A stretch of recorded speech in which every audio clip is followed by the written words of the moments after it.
ED ഓഫീസർമാർക്ക് നേരെയുണ്ടായ അതിക്രമത്തിൽ ഒരു പ്രതി അറസ്റ്റിലായിട്ടുണ്ട് എന്നുള്ള വിവരമാണ് ലഭ്യമാകുന്നത്. ഒരു ഡിവൈഎഫ്ഐ നേതാവ് അറസ്റ്റിലായിട്ടുണ്ടെന്നാണ് നമുക്ക് മനസ്സിലാക്കാൻ കഴിയുന്നത്. ED ഉദ്യോഗസ്ഥർക്ക് നേരെയുണ്ടായ അക്രമത്തിൽ ആദ്യ അറസ്റ്റ് ഉണ്ടായിരിക്കുന്നു. DYFI Nemom area president Sreejith അറസ്റ്റിലായിരിക്കുന്നു. ബേക്കറി ജംഗ്ഷനിലെ പ്രതിഷേധത്തിൽ വെച്ചാണ് അറസ്റ്റ് ഉണ്ടായത്. ആറ്റുകാൽ ഉണ്ണി, പാളയം സന്തോഷ്, SFI നേതാവ് ആദർശ് അടക്കമുള്ള മറ്റ് പ്രതികളെയും തിരിച്ചറിഞ്ഞു. 10 പ്രതികൾ ഇപ്പോൾ ഏരിയ കമ്മിറ്റി ഓഫീസിനുള്ളിലുണ്ട് എന്നുള്ളതാണ് പോലീസിന്റെ നിഗമനം. ഡിവൈഎഫ്ഐയുടെ നേമം ഏരിയ പ്രസിഡന്റ് ശ്രീജിത്താണ് നിലവിൽ അറസ്റ്റിലായിരിക്കുന്നത്. മറ്റു പ്രതികളെ തിരിച്ചറിഞ്ഞിട്ടുണ്ട്. ഈ പ്രതികളെ വിട്ടുകിട്ടണമെന്നാണ് പാർട്ടിക്ക് മുന്നിൽ ഇപ്പോൾ പോലീസ് ഉയർത്തിയിരിക്കുന്ന ആവശ്യം. പക്ഷേ ഇപ്പോൾ വിട്ടു നൽകാൻ കഴിയില്ല, പോലീസ് സ്റ്റേഷനിലേക്ക് എത്തിക്കാമെന്നുള്ളതാണ് പാർട്ടിയുടെ ഉന്നത നേതാക്കളുടെ നിലപാട്. റഹീസ് റഷീദ് വിവരങ്ങളുമായി ചേരുകയാണ്. റഹീസ്, ആദ്യ അറസ്റ്റ് ഉണ്ടായിരിക്കുന്നു. മ്യൂസിയം പോലീസാണ് അറസ്റ്റ് ചെയ്തിരിക്കുന്നത്. എവിടെ നിന്നാണ് ഇയാൾ അറസ്റ്റിലായത്? ബേക്കറി ജംഗ്ഷന് മുമ്പ് വെച്ച് ഏതാണ്ട് അരമണിക്കൂർ മുമ്പ് പോലീസുമായി ഒരു സംഘർഷം ഉണ്ടായ സമയത്ത് 2 പേരെ കസ്റ്റഡിയിലെടുത്തിരുന്നു. അതിലൊരാളെയാണ് ഇപ്പോൾ അറസ്റ്റ് രേഖപ്പെടുത്തിയിരിക്കുന്നത്. ഡിവൈഎഫ്ഐ നേമം ഏരിയ പ്രസിഡന്റ് ശ്രീജിത്താണ് ഈ കേസിൽ ആദ്യം അറസ്റ്റിലായ ആൾ. മറ്റ് 10 പേർ എന്ന് പോലീസ് ഐഡന്റിഫൈ ചെയ്ത ആളുകൾ, ഒന്ന് ആറ്റുകാൽ ഉണ്ണിയാണ്. കഴിഞ്ഞ സമയത്ത് തിരുവനന്തപുരം കോർപ്പറേഷനിലെ കൗൺസിലറായിരുന്നു ആറ്റുകാൽ ഉണ്ണി പ്രതിപ്പട്ടികയിലേക്ക് വരികയാണ്. മറ്റൊന്ന് പാളയം സന്തോഷാണ്.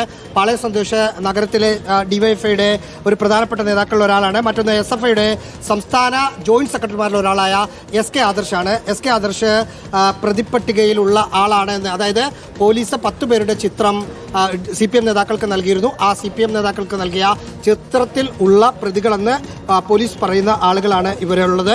ഇതിൽ ഒരാളുടെ അറസ്റ്റാണ്, നേമം ഏരിയ പ്രസിഡന്റ് ശ്രീജിത്തിന്റെ അറസ്റ്റാണ് രേഖപ്പെടുത്തിയിരിക്കുന്നത്. നമ്മൾ മനസ്സിലാക്കുന്നത് ഒരാൾ കൂടി പോലീസിന്റെ കസ്റ്റഡിയിലുണ്ട്. അതായത് ബേക്കർ ജംഗ്ഷന് മുമ്പിൽ വെച്ച് അവിടെ ഉണ്ടായിരുന്ന ആളുകളെ കസ്റ്റഡിയിലെടുക്കാൻ ഒരു ശ്രമം നടത്തിയപ്പോഴാണ് SFIയുടെ സംസ്ഥാന സെക്രട്ടറി സഞ്ജീവിന്റെ നേതൃത്വത്തിൽ ഒരു പ്രകടനം നടത്തി അവർ SFIയുടെ സംസ്ഥാന കമ്മിറ്റി ഓഫീസിലേക്ക് പോകാൻ തീരുമാനിച്ചത്.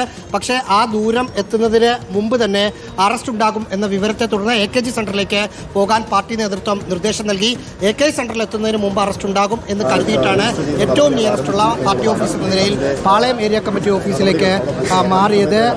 ലോ ആൻഡ് ഓർഡറിന്റെ, അതായത് സംസ്ഥാനത്ത് DGP കഴിഞ്ഞാൽ ലോ ആൻഡ് ഓർഡറിന്റെ ചുമതലയുള്ള ADGP H വെങ്കടേഷ് തന്നെ സംഭവ സ്ഥലത്ത്, സാധാരണഗതിയിൽ എത്ര വലിയ സംഘർഷമുണ്ടായാലും അത് അത്ര വലിയ സംഘർഷമല്ലെങ്കിൽ ലോ ആൻഡ് ഓർഡറിന്റെ ചുമതലയുള്ള ADGP ഒന്നും സംഭവ സ്ഥലത്തേക്ക് വരാറില്ല. പരമാവധി സിറ്റി പോലീസ് കമ്മീഷണറാണ് സംഭവ സ്ഥലത്ത് ഇങ്ങനെയുള്ള സമയങ്ങളിൽ എത്തുക. പക്ഷേ ലോ ആൻഡ് ഓർഡറിന്റെ ADGP ആയ H വെങ്കടേഷ് തന്നെ സംഭവ സ്ഥലത്ത് ക്യാമ്പ് ചെയ്യുന്നു. സ്വാഭാവികമായും പോലീസിനുള്ള പ്രഷർ എത്രത്തോളമാണ്, ഇവിടുന്ന് പ്രതികളെ കിട്ടാതെ തിരിച്ചു പോകാൻ പറ്റില്ല എന്ന പോലീസ് നിലപാട്, അതല്ലെങ്കിൽ തന്നെ CPM നേതാക്കൾ സംസാരിക്കുമ്പോൾ DCPമാരോടാണ് സംസാരിക്കുന്നത്.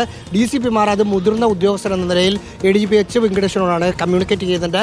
ആ കമ്മ്യൂണിക്കേഷൻ ഗ്യാപ്പ് ഒഴിവാക്കുക എന്നതുകൂടി ഉദ്ദേശിച്ചിട്ടായിരിക്കണം അദ്ദേഹം എത്തിയത്. മറ്റൊരു മുതിർന്ന ഉദ്യോഗസ്ഥൻ കൂടി പുറത്തേക്ക് ഇറങ്ങുന്നുണ്ട്. അതായത് കൂടുതൽ മുതിർന്ന ഉദ്യോഗസ്ഥർ സംഭവ സ്ഥലത്തേക്ക് വരികയാണ്. കൂടുതൽ ഉദ്യോഗസ്ഥർ, അതായത് ADGP H വെങ്കടേഷ് വന്നു. അതിനുശേഷം അതിന് താഴെയുള്ള ഒരു ഉദ്യോഗസ്ഥൻ വന്നു.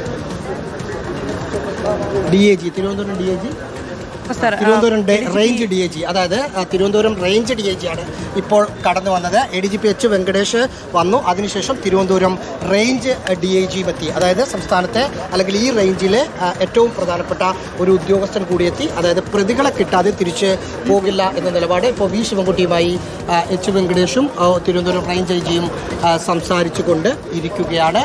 ഇതിൽ ഒരു സമവായം ഉണ്ടാകുമെന്ന് കരുതാം. ഇവിടെ നമുക്ക് കണ്ടാൽ ഈ വിഷ്വലിൽ കാണുന്ന ഏരിയ കമ്മിറ്റി ഓഫീസ്, അതിന് ചുറ്റുപാട് പോലീസാണ്. അത് കഴിഞ്ഞിട്ടുള്ള സ്ഥലം, നമ്മളിപ്പോൾ നിൽക്കുന്നത് ഇച്ചിരി ഫ്രീ ആയ ഒരു 100 മീറ്റർ മാറിയുള്ള ഒരു സ്ഥലത്താണ്. ആ സ്ഥലത്തും കാണാം മുഴുവൻ പോലീസ് ഉദ്യോഗസ്ഥർ ഇങ്ങനെ നിൽക്കുകയാണ്. ഇത് അതിന് തൊട്ടിപ്പുറത്തെ ഒരു ആശുപത്രിയുടെ സൈഡിലൂടെയുള്ള മറ്റൊരു വഴിയാണ്. ഈ റോഡ് പോലീസ് അല്പസമയം മുമ്പ് പൂർണ്ണമായും അടച്ചു. അതിലേക്ക് സാധാരണഗതിയിൽ ഇത് നേരെ നന്ദാവനം AR ക്യാമ്പിൻ്റെ അങ്ങോട്ടേക്ക് ഇറങ്ങുന്ന ഒരു ഷോർട്ട് വഴിയാണ്. സാധാരണഗതിയിൽ വണ്ടി പാസ് ചെയ്യുന്ന ഒരു വഴിയാണ്. ആ വഴി പൂർണ്ണമായും അടച്ചു. അതായത് പോലീസ് രണ്ടും കൽപ്പിച്ച് ഒരുങ്ങി തന്നെയാണ് ഈ വഴി പൂർണ്ണമായും അടച്ചു. അപ്പുറത്തെ വൺ വേ പൂർണ്ണമായിട്ടും, ഈ താജിൻ്റെ ഇപ്പുറത്തുള്ള വൺ വേയും പൂർണ്ണമായും അടച്ചിരിക്കുന്നു. എന്താണെങ്കിലും പ്രതികളെ കിട്ടണം, പ്രതികളെ കിട്ടാതെ തിരിച്ചു പോകില്ല എന്ന ഒരു അഡമന്റ് സ്റ്റാൻഡിലേക്ക് പോലീസ് പോകുന്നു. അതിൻ്റെ ഭാഗമായിട്ടാണ് ഇപ്പോഴുള്ള ഒരുക്കങ്ങൾ.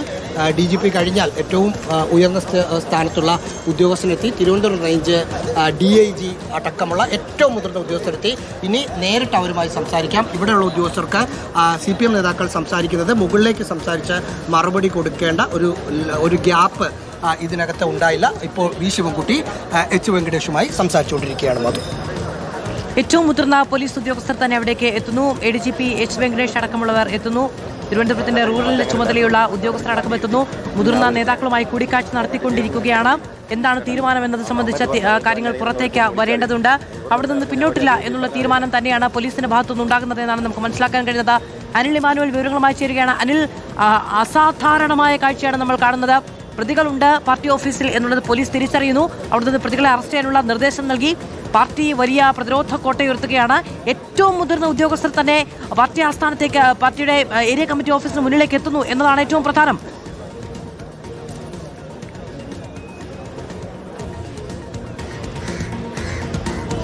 അതെ മധു, അത് വളരെ ഗുരുതരമായ സ്ഥിതിവിശേഷം. നമ്മൾ നേരത്തെ പറഞ്ഞ പോലെ വളരെ സങ്കീർണമായ ഒരു സാഹചര്യത്തെ നേരിടാൻ വേണ്ടിയാണ് ഈ ഉദ്യോഗസ്ഥരൊക്കെ ഇവിടെ അയക്കുന്നത് ആഭ്യന്തര വകുപ്പ്. പക്ഷേ നമ്മൾ മനസ്സിലാക്കേണ്ട ഒരു കാര്യം, ഏത് മുതിർന്ന ഉദ്യോഗസ്ഥർ വന്നാലും ഇവിടെ ആർക്ക് വിട്ടുവീഴ്ച ചെയ്യാൻ കഴിയും? ഇത്ര കടുത്ത വലിയ സന്നാഹങ്ങളുമായി ഒരു പോലീസ് ആക്ഷൻ ഒരുങ്ങിയ ഒരു സംഘത്തെ ഇവിടെ നിന്ന് പിൻവലിച്ചുകൊണ്ട് എങ്ങനെ ഈ ഫോഴ്സിന് മുന്നിൽ തിരിഞ്ഞു പോകാൻ കഴിയും? അവർ തിരിഞ്ഞോടി, CPM-ന്റെ സമ്മർദ്ദത്തെ തുടർന്ന് അവർ തിരിഞ്ഞോടി എന്ന പഴി കേൾക്കേണ്ടി വരും എന്നുള്ളൊരു ഉറപ്പല്ലേ? മറുപക്ഷത്ത് CPM-നെ സംബന്ധിച്ചാണെങ്കിൽ എന്ത് വില കൊടുത്തു അവരുടെ പ്രവർത്തകരെ സംരക്ഷിക്കേണ്ട സാഹചര്യം അവരുടെ മുന്നിലുണ്ട്. കാരണം ഈ പാർട്ടി ഓഫീസിൽ അഭയം പ്രാപിച്ച 10 പേരെ പിടികൂടി പോലീസിന് ഹാൻഡ് ഓവർ ചെയ്യുന്ന ഒരു സീൻ ഈ പാർട്ടി ഓഫീസിന്റെ പരിസരത്ത് ഒരു കാരണവശാലും ഉണ്ടാകാൻ അവർ സമ്മതിക്കില്ല എന്നുള്ളത് വാസ്തവമാണ്. ഇതൊരു രാഷ്ട്രീയ സാഹചര്യം, നമുക്ക് വളരെ വ്യക്തമായി അറിയുന്ന ഒരു സവിശേഷമായ രാഷ്ട്രീയ സാഹചര്യമാണ് ഈ തിരുവനന്തപുരത്തെ സംബന്ധിച്ച് നിലനിൽക്കുന്നത്.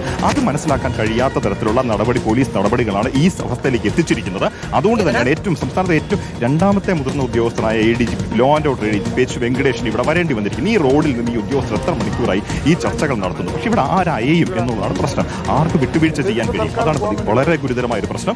ഇപ്പോൾ പോലും നമ്മൾ പ്രാദേശികപരമായി പറയുകയല്ല, പക്ഷെ ഇപ്പോൾ പോലും തിരുവനന്തപുരത്ത് ഇത്തരം രാഷ്ട്രീയ സംഘർഷങ്ങളെ കൈകാര്യം ചെയ്ത് പരിചയമുള്ള ഒരു ഉദ്യോഗസ്ഥൻ പോലും ഇവിടെ കൂടി നിൽക്കുന്ന കൂട്ടത്തിൽ പോലും ഈ മുതിർന്ന ഉദ്യോഗസ്ഥർക്കിടയിൽ ഇല്ല എന്നുള്ളതാണ് ഏറ്റവും ഗുരുതരമായ സ്ഥിതിവിശേഷം. ഇതുപോലെ ഒരു സാഹചര്യത്തെ നേരിടാൻ അത് ഏറ്റവും അനിവാര്യമാണെന്നുള്ള കാര്യം കഴിഞ്ഞൊരു 25 വർഷത്തോളമായി തിരുവനന്തപുരം നഗരത്തിലെ രാഷ്ട്രീയ സംഘർഷങ്ങൾ റിപ്പോർട്ട് ചെയ്തിട്ടുള്ള എനിക്ക് ഉറപ്പിച്ചു പറയാൻ കഴിയും. അനിൽ ഇമാനുവലാണ് വിവരങ്ങൾ നൽകിക്കൊണ്ടിരിക്കുന്നത്. പ്രതികളെ കൈമാറുമോ എന്നുള്ളതാണ് ചോദ്യം.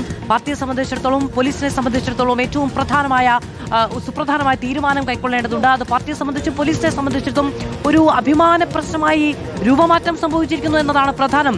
അവിടെ നിന്ന് ഇത്രയും നേരം പാർട്ടി ഓഫീസിനുള്ളിലേക്ക് പോലീസിനെ കയറ്റില്ല എന്ന നിലപാടെടുത്ത പാർട്ടിക്ക് പോലീസിന്റെ ഉന്നത ഉദ്യോഗസ്ഥർ അടക്കം വരുമ്പോഴും, പോലീസ് കർശനമായ നിലപാടെടുക്കുമ്പോഴും അതിൽ നിന്ന് വിട്ടുവീഴ്ച ചെയ്യേണ്ടി വരുമോ? പാർട്ടി അങ്ങനെ കടുംപിടുത്ത നിലപാട് സ്വീകരിക്കുമ്പോൾ പോലീസിന് അവിടുന്ന് പിൻവാങ്ങിപ്പോകേണ്ടി വരുമോ? അനിൽ ഇമാനുവൽ ശരിയാവണ്ണം സൂചിപ്പിച്ചതുപോലെ പോലീസ് പിന്തിരിഞ്ഞോടി എന്ന പരിഹാസം കേൾക്കേണ്ടി വരുമോ എന്ന ചോദ്യങ്ങളൊക്കെയാണ് നിൽക്കുന്നത്. അതാണ് ഇത്രയും 2 മണിക്കൂറോളമായി പോലീസും പാർട്ടി പ്രവർത്തകരും മുഖാമുഖം നിൽക്കുന്നത് ഈ ഒരൊറ്റ നിലപാടിൽ ഉറച്ചുകൊണ്ട് എന്നുള്ളതാണ് ഏറ്റവും പ്രധാനം. TV പ്രസാദ് വിവരങ്ങളുമായി ചേരുകയുണ്ട്. TV പ്രസാദ്, പോലീസിന് പറയാൻ കഴിയുന്നതിന്റെ പരമാവധി, പോലീസിന് സമവായത്തിന്റെ ഭാഷയിൽ പറയാൻ കഴിയുന്നതിന്റെ പരമാവധി എന്ന നിലയ്ക്കാണ് ഉന്നത ഉദ്യോഗസ്ഥർ പോലും അവിടേക്ക് എത്തുന്നത്.